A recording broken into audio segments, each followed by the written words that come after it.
Last में हम लोग पढ़े थे मैग्नीट्यूड ऑफ वेक्टर ना, वही लास्ट टॉपिक था ना।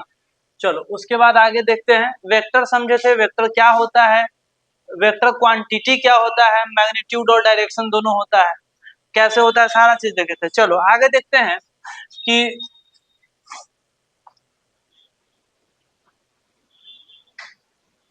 Component of vector, component of vector और फिर एडिशन ऑफ वेक्टर, ठीक है।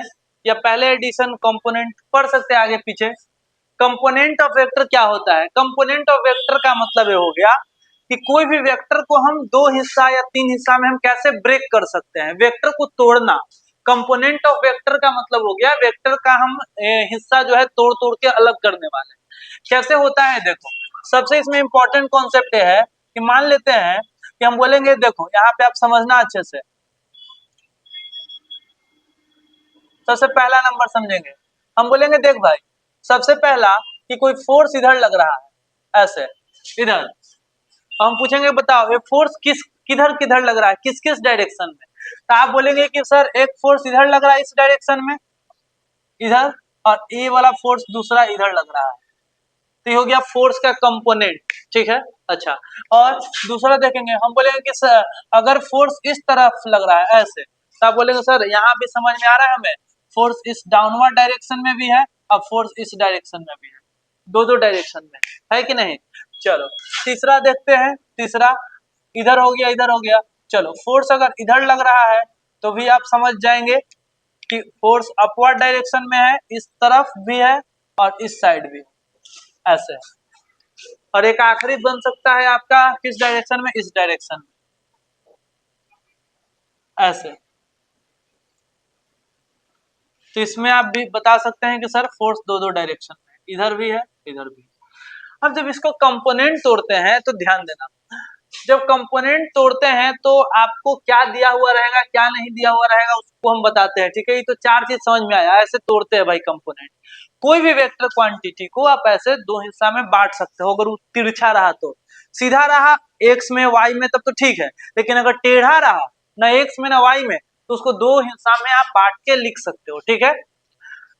अब सवाल ये है कि सर हमारा यूज क्या है यहाँ पे, सबसे इंपॉर्टेंट बात ये आता है। तो चलो यहाँ पे आता है एप्लीकेशन, थोड़ा सा इसका देखते हैं, देखेंगे अच्छे से कि मान लेते हैं कि एक बॉक्स है जिसका मास है, कुछ मास होगा कुछ वजन होगा, और इस बॉक्स को सुनना ध्यान से, इस बॉक्स को ऐसे बॉक्स रखा हुआ है जमीन पे, ठीक है। हाँ, इस बॉक्स को किसी ने फोर्स लगाया इस डायरेक्शन में, ध्यान देना, इस बॉक्स को किसी ने फोर्स लगाया, यहाँ पे कहीं पे भी हम दे सकते हैं, यहाँ पे ऐसे फोर्स लगाया। कितना फोर्स लगाया सर, कोई भी फोर्स लगाया भी नहीं मतलब है, ठीक है। हाँ, फोर्स लगाया तो आपको एक चीज दिया हुआ रहेगा, एंगल, इधर या इधर से, हम इधर से एंगल दिया हुआ रहेगा 10 डिग्री 20 डिग्री 30 डिग्री कुछ दिया हुआ रहेगा। फोर्स लग रहा है तो कुछ एंगल पे फोर्स लग रहा है कि नहीं, कितना डिग्री होगा, लगभग 30 डिग्री 60 डिग्री होगा, कुछ ना कुछ फोर्स लग रहा है। अब हम बोलेंगे कि कंपोनेंट तोड़ो, तो एक वो तरीका तो ऊपर सिखा दिए हैं कंपोनेंट कैसे तोड़ना है भाई।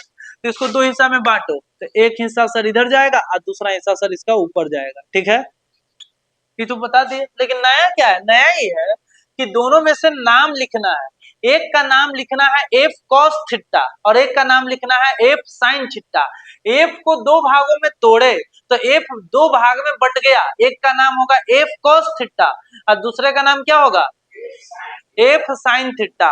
कैसे भाई, तो देखो जिधर एंगल रहेगा उधर लिखना एफ कॉस थीटा, और जिधर एंगल नहीं है उधर वाले कंपोनेंट का नाम क्या होगा एफ साइन थीटा, ठीक है।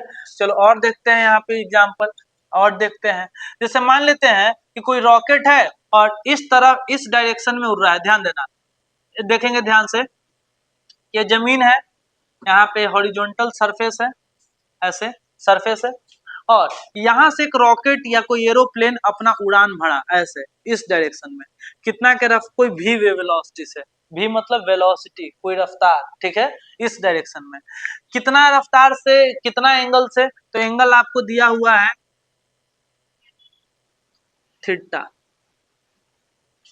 अब बताओ एंगल थीटा दिया हुआ है, तब इसको कंपोनेंट तोड़ो, क्या होगा, पहले तो दो हिस्सा में बटेगा, एक ऊपर और एक नीचे, इसका नाम क्या होगा, भी साइन थीटा, और इसका नाम, जिधर एंगल है उधर कॉस थीटा आता है, ठीक है। अब सवाल ये, बहुत लोग सोचता है कि सर ऊपर साइन थीटा आता है या नीचे कॉस थीटा आता है, ठीक है। अब इसका कंफ्यूजन भी हम दूर करते हैं, ध्यान देंगे अच्छे से। चलो यहाँ पे देखते हैं, यही वाले सवाल के पैरेलल यहाँ पे हम बना रहे हैं, ध्यान देंगे। ये ऑब्जेक्ट है, यहाँ पे मास है, ठीक है, हाँ, और सेम वैसे ही फोर्स लगाया जा रहा है, ऐसे ऐसे, लेकिन इस बार थीटा जो है इधर से नहीं दिया हुआ है, एंगल इधर से दिया हुआ है थीटा, ठीक है। तब क्या करे सर, तो एंगल ऊपर से अगर दे दे तो जैसे तोड़ते हो वैसे तोड़ो, एक इसका कंपोनेंट ऊपर जाएगा और दूसरा इधर जाएगा, हाँ। लेकिन इस बार एफ कॉस थीटा इसको नहीं लिखेंगे, इसको लिखेंगे ऊपर वाले को, ठीक है, इसको लिखेंगे एफ कॉस थीटा, और इसको क्या लिखेंगे, एफ साइन थीटा। क्लियर हुआ बात है। तो अगर दिमाग में कभी आए तो ऊपर वाला साइन थीटा होता है तो ये गलत बात है, ठीक है। जिधर एंगल होता है उधर कॉस, और उसके अलावा जो बचा उधर साइन, ठीक है। कंपोनेंट ऐसे तोड़ते हैं। इधर में भी दे सकता था कि इधर में ऐसे दे सकता था कि देखो भाई ये सरफेस है, एरोप्लेन ने उड़ान तो भरी है, एरोप्लेन उड़ान भरी है v वेलोसिटी से, एंगल नीचे से ना देके एंगल आपको ऊपर से दे सकता है, ऐसे एंगल इधर से आपको थीटा दे सकता है, थीटा एंगल इधर से दे सकता है। तो थीटा इधर देगा तो ये वाला क्या हो जाएगा बताओ, भी कॉस थीटा, और इधर हो जाएगा भी साइन थीटा। हाँ, अब आप समझ पा रहे होंगे।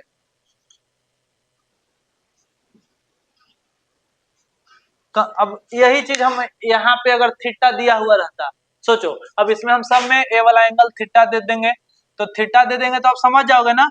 अगर थीटा यहाँ दे तो ये एफ कॉस थीटा, ये क्या हो जाएगा, एफ साइन थीटा। थीटा इधर देंगे तो F cos theta, F sine theta. चलो क्लियर। तो कंपोनेंट तोड़ने तो आ गया, अब बात है अब यूज, हम लोग कंपोनेंट तोड़ने के बाद उसका यूज देखते हैं, ठीक है।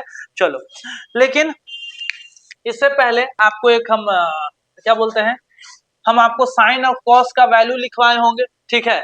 उसमें से एक एंगल का वैल्यू हम अभी और लिखवा रहे हैं, ठीक है। क्या, देखो, साइन 53 डिग्री का, साइन 37 डिग्री का और कॉस 37 डिग्री का, ठीक है। वैल्यू क्यों इंपॉर्टेंट है, फिजिक्स में बहुत बार यूज होता है या थोड़ा सा फेमस वैल्यू है। और एक है 53 डिग्री, साइन 53 डिग्री और कॉस 53 डिग्री, इसको कॉस 53 डिग्री कैसे लिखते हैं भाई, कैसे निकालते हैं, रुक जाओ। एक ट्रायंगल है हमारा, इसी से निकाल लेते हैं, आपको बस वैल्यू लिख लेना है, कॉपी में काम आएगा अभी। एक हो गया हमारा 3 4 5, और इसके सामने होता है 53, इसके सामने 37, तो यहाँ पे लिखेंगे साइन 37, साइन 37 3/5, और कॉस 37 हो जाएगा आपका 4/5। लिख लेंगे साइन 37 3/5 और कॉस 37 3 हो गया 4/5, और साइन 53 हो जाएगा 4/5, इधर में उल्टा चलेगा 4/5 और इधर हो जाएगा 3/5। ये क्यों लिखे सर, ये वैल्यू इंपॉर्टेंट है इसीलिए लिखे हैं। ये ट्रेंगल मैजिकल ट्रेंगल है, इसको हम याद करवा देते हैं कैसे। देखो मैजिकल ट्रेंगल कैसे याद करना है, आपको को ट्रेंगल बनाना है, ठीक है, राइट एंगल ट्रेंगल, ये होता है 90 डिग्री, ठीक है। इसके बाद इसमें 90 डिग्री, उसके बाद अपने से लिख लो 3 और 4, तो ये अपने कितना हो जाएगा 5, ये तो ठीक है। अब इसमें एंगल भरना है 37 और 53, 37 डिग्री और 53 डिग्री। कैसे, तो 37 डिग्री और 53 डिग्री मैजिकल एंगल है, इसको भरना है।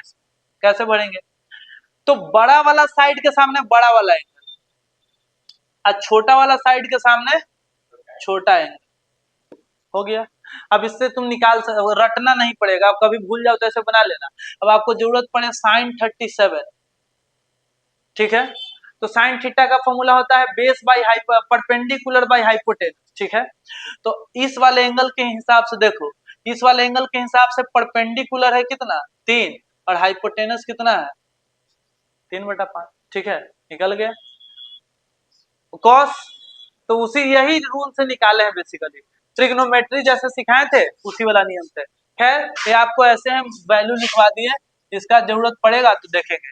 खैर हमें देखना है क्या कि कंपोनेंट ऑफ वेक्टर का हम यूज कैसे कर पा रहे हैं। ठीक है, कंपोनेंट ऑफ वेक्टर का, तो चलो कंपोनेंट ऑफ वेक्टर का हम यूज कैसे कर पा रहे हैं इसको इसका देखते हैं। देखो भाई, नॉर्मल सा बात कि कोई बक्सा रखा हुआ है और इस बक्सा पे हम फोर्स लगा रहे हैं इस डायरेक्शन में। अब फोर्स लगा रहे हैं हम 60 न्यूटन का, ध्यान देना 60 न्यूटन का फोर्स लगा रहे हैं। कितना डिग्री पे फोर्स लगा रहे हैं 60 न्यूटन का, तो यह जमीन, जमीन से हम 37 डिग्री पे फोर्स लगा रहे हैं। कितना डिग्री पे बताओ, 60 न्यूटन का हम फोर्स लगा रहे हैं और 37 डिग्री पे फोर्स लगा रहे हैं। ठीक है, आपको बस ये बताना है कि हम फोर्स किस डायरेक्शन में कितना, हम डायरेक्ट लिखते हैं find component of force, direct simple find component of force. Force का कंपोनेंट लिखो। अब तो सबसे पहले तो देखते समझ में आ जाएगा कि सर ये तो दम हलवा है, एगो एन्ने एगो एन्ने, दुए को तो फोर्स लग रहा है। ये है एंगल इधर देवल है तो इधर हो जाएगा एफ कॉस थीटा, और इधर एंगल नहीं देवल है तो इधर क्या हो जाएगा एफ साइन थीटा। ठीक है, हाँ, लेकिन अब ध्यान देना ये बात है कि भाई सबसे पहले आपको ध्यान देना क्या है कि ऐसे तो लिख लिए, लिखने को तो लिख लिए, बहुत अच्छा बात है। अब करना क्या है, दोनों का वैल्यू निकालो। तो सबसे पहले आप ऐसे लिखना, क्या लिखोगे सर एफ कॉस थीटा जो है ना, इसका वैल्यू निकालते हैं कितना आएगा। तो सर एफ तो दिया हुआ है कितना 60, ठीक है 60, और सर कॉस थीटा जो दिया हुआ है ना, कॉस और थीटा माने एंगल, एंगल माने 37 डिग्री, कितना डिग्री, तो 60 गुने कॉस 37, कॉस 37 का वैल्यू कितना 4/5, तो 5 से कट गया सर 12 बार में 48 न्यूटन सर, यानी एन ए लग रहा है 48 न्यूटन का फोर्स। ठीक है, हाँ, और ऊपर कितना लग रहा है सर एफ साइन थीटा कितना लग रहा है sir, F sine theta sir F 60 है और साइन कितना डिग्री, यही वाला एंगल जो दिया हुआ रहेगा वही ना, कि एन ए 37 तो एन ए वाला एंगल लेने जाना है, नहीं, एंगल वही लेना है जो इसमें यूज किए हो। यहाँ पे भी कितना ही लिखेंगे 37 जो गिवन रहेगा क्वेश्चन में। ठीक है, तो 60 गुने साइन 37 कितना होता है 3/5, कट गया 12 बार में। जब बकलोल है सोचेगा कि सर 48 और 36 जोड़ने से 60 नहीं आ रहा है, तो यही है वेक्टर का नियम, नॉर्मली नहीं जुड़ता है। ठीक है, बताएंगे वेक्टर को कैसे जोड़ते हैं। क्या सर जोड़ के आंसर आ जाएगा 48 और 36 60 का आंसर है कि नॉर्मल मेथड से जोड़ोगे तो नहीं आएगा, लेकिन वेक्टर के नियम से जोड़ोगे तो आ जाएगा। अब वेक्टर का क्या जोड़ का नियम है वो भी नहीं बताएं। ठीक है, लेकिन आप ये समझ लो कि अगर कोई 60 न्यूटन का फोर्स 37 डिग्री से लगाता है तो इसका मतलब एनए की तरफ 48 न्यूटन और ऊपर की तरफ कितना न्यूटन है 36 न्यूटन। ठीक है, बहुत अच्छा। अब बताना तुम हमें सिंपल कि एफ कॉस थीटा क्या है, कोई बता सकता है एफ कॉस थीटा क्या है।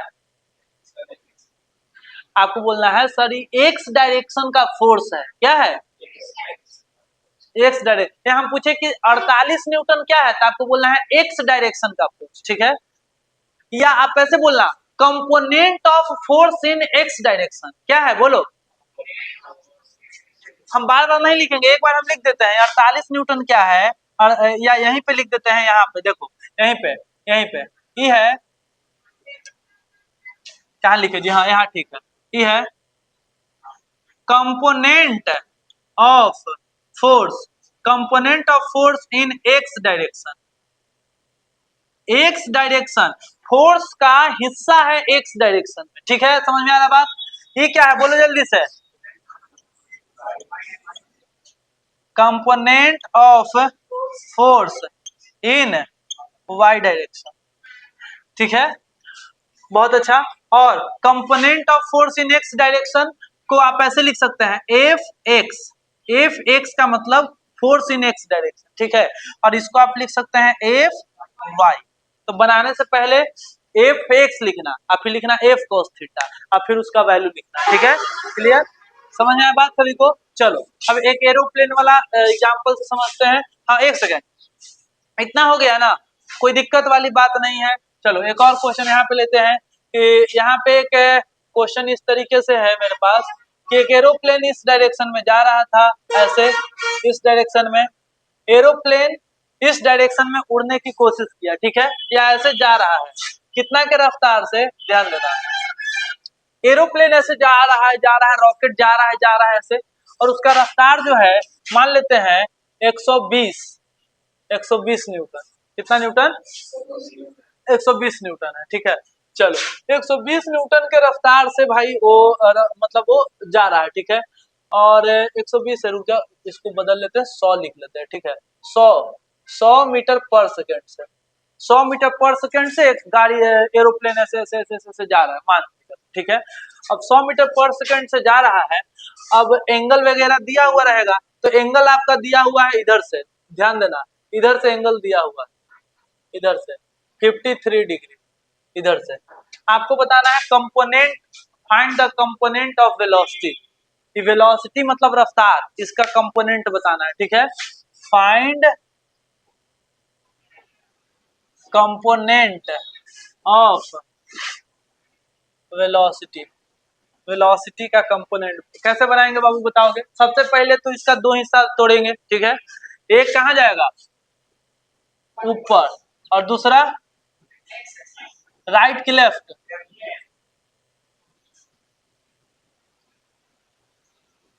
चलो ये क्या होगा,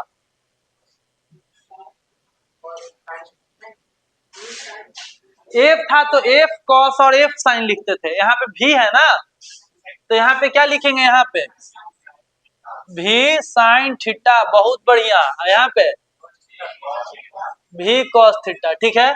अब हम पहले लिखेंगे क्या, बोलो यहाँ पे भी x, velocity in x direction, या component of velocity in x direction, और एक हमें लिखना है वेलोसिटी इन वाई डायरेक्शन, ठीक है। तो वेलोसिटी इन एक्स डायरेक्शन इस वाले को कहते हैं, इसमें है भी कॉस थीटा, भी कॉस थीटा, और यहाँ पे है भी साइन थीटा। चलो तो यहाँ पे हम लिखेंगे भी है 100, और कॉस कितना 53, तो 100 गुने 3/5 20, तो कितना हो गया 60 न्यूटन, ठीक है, 60 न्यूटन। और यहाँ पे बताएंगे, यहाँ पे हो जाएगा 100 गुने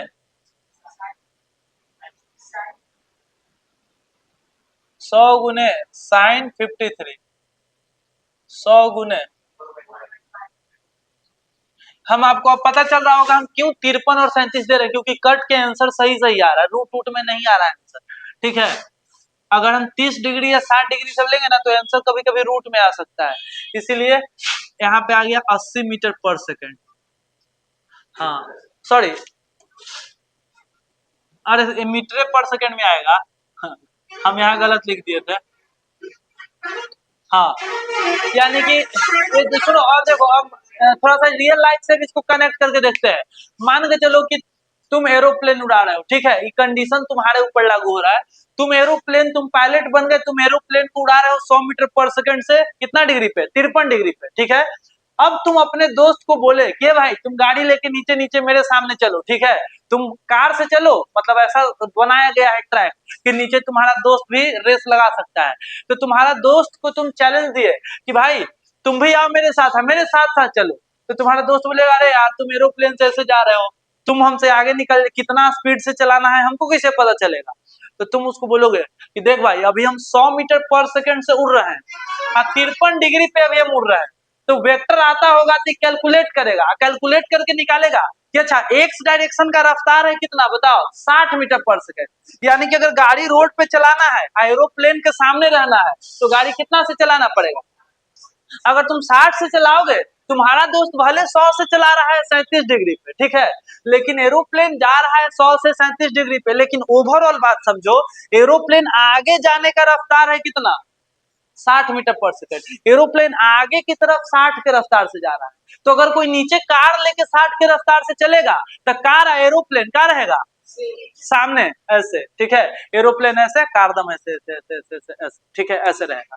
हाँ, अगर तुमको स्पाइडरमैन बन के उड़ना है, एरोप्लेन के दम सामने सामने उड़ना है, तुमको दम ऐसे उड़ना है सामने, एरोप्लेन के सामने, एरोप्लेन ऐसे जा रहा है, तो एरोप्लेन ऊपर भी तो जा रहा है, तो एरोप्लेन के ऊपर जाने का रफ्तार है 80, तो अगर तुमको ऊपर ऊपर उड़ते हुए एरोप्लेन के सामने रहना है, तो कितना से उड़ना पड़ेगा तुमको 80 के रफ्तार से, और सामने सामने चल के एरोप्लेन के सामने रहना है तो 60। अब लॉजिक समझ में आया? समझ में आया? तो रियल लाइफ में इंपॉर्टेंट है कि नहीं है इंपॉर्टेंट। ठीक है, मान के चलो एरोप्लेन लैंड नहीं कर रहा है, मान लो लैंडिंग के टाइम में कोई प्रॉब्लम हो गया और अब वहां गियर फंस गया या जो भी दिक्कत हुआ, अब उसके बाद एरोप्लेन लैंड कर रहा है तो उसका वेलोसिटी कैलकुलेट करके कोई दूसरा गाड़ी भेजा जाए जिसके जिसके ऊपर उसका चक्का लैंड करवा के किया जाए, तो उसके लिए ये सब कैलकुलेशन बड़ा काम का चीज है। अरे है कि नहीं? ऐसा वीडियो देखे हो ना, रियल लाइफ में हुआ है। हम ऐसे कोई मूवी सीन वगैरह में हम देखे ऐसे कि एरोप्लेन का जो है ना वेलोसिटी वगैरह निकाल के और उसी रफ्तार से गाड़ी भेजा गया जिसके ऊपर जो है लैंड किया। हाँ खैर, तो ये आपका हो गया इस तरीके से। हाँ, अब एक बात बताना, इतना तो आगे करने कोई दिक्कत नहीं हुआ किसी को। अब हम बोलेंगे ना कि देख भाई, क्या, सुनो ध्यान से, इस वेलोसिटी, आपको जो भी वेलोसिटी या यहाँ पे जो भी फोर्स दिया हुआ है वो नॉर्मल वैल्यू में दिया हुआ है। हम बोलेंगे कि आपको क्या करना है, फाइंड कंपोनेंट ऑफ वेलोसिटी हो गया। अब इसी में हम लिखते हैं फाइंड वेलोसिटी वेक्टर या राइट वेलोसिटी वेक्टर। देखो हम क्या लिख रहे हैं, right velocity vector. Velocity vector का मतलब है समझना कि यहाँ पे हम लिख देते हैं question right force vector, right force vector, right force vector. अब सुनो जी ध्यान से अच्छे से, हम बोल रहे हैं कि अगर एरोप्लेन 100 के रफ्तार से 53 डिग्री पे उड़ रहा है ऐसे, तो इस वेलोसिटी को तुम वेक्टर के फॉर्म में लिखो, वेक्टर के फॉर्म में, आई कैप जे कैप लगा के लिखो, आई कैप जे कैप लगा के लिखो। हम बोलेंगे अगर कोई फोर्स लगाया जा रहा है यहाँ पे फोर्स 60 न्यूटन का फोर्स 37 डिग्री पे लगाया जा रहा है, तो इस फोर्स को तुम वेक्टर के फॉर्म में लिखो। तो तुम बोलोगे कि कैसे लिखा जाए, बहुत आसान है, तुम्हें खाली फोर्स इन एक्स डायरेक्शन और फोर्स इन वाई डायरेक्शन, तो बताओ तुम फोर्स वेक्टर, तो फोर्स वेक्टर लिख देना। फोर्स वेक्टर कैसे लिखेंगे सर, तो देखो एक्स डायरेक्शन में फोर्स है 48 न्यूटन का, कितना न्यूटन का, 48, तो 48 आई कैप हो जाएगा, और वाई डायरेक्शन में है 36, आई पूरा घेर के लिख देना न्यूटन, यही है फोर्स वेक्टर। ठीक है, अच्छा यहाँ पे velocity in x direction, x direction में कितना है 60, लेकिन उल्टा डायरेक्शन है ना, -60, -60 आई कैप, और वाई में तो ऊपर ही जा रहा है प्लस, समझ में आया बात? तो वेक्टर में भी लिख दिए। ठीक है, ऐसे समझ में आ गया बात, बहुत अच्छा। तो यही है तरीका आपके, मतलब क्या, कौन टॉपिक, कंपोनेंट ऑफ वेक्टर। एक हम क्वेश्चन दे रहे हैं, आप रफ में बना के हमें दिखाओ ताकि हम समझ जाएं कि आपको इसमें समझ में आ गया।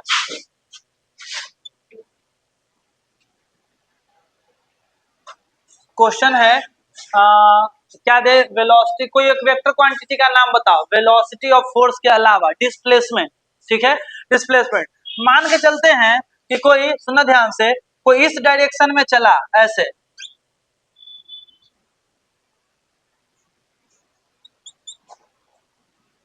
500 मीटर, देखो ध्यान से, कोई इस डायरेक्शन में चला, डिस्प्लेसमेंट कितना कवर किया, 500 मीटर। ठीक है, और डिस्प्लेसमेंट कवर किया और एंगल दिया हुआ है आपका ऊपर से,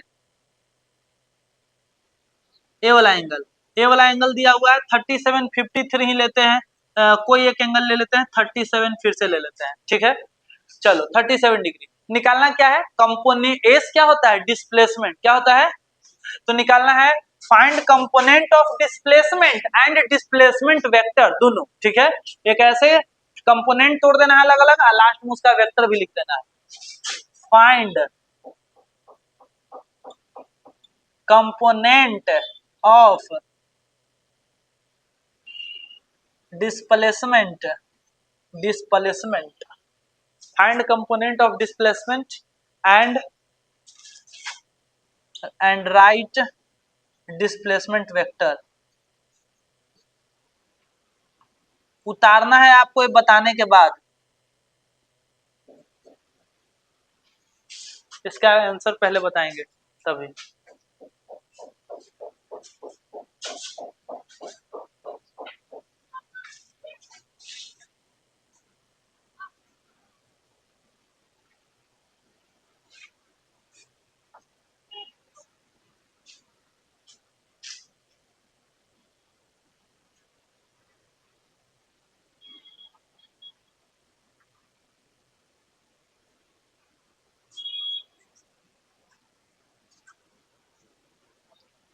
बनाओ भाई।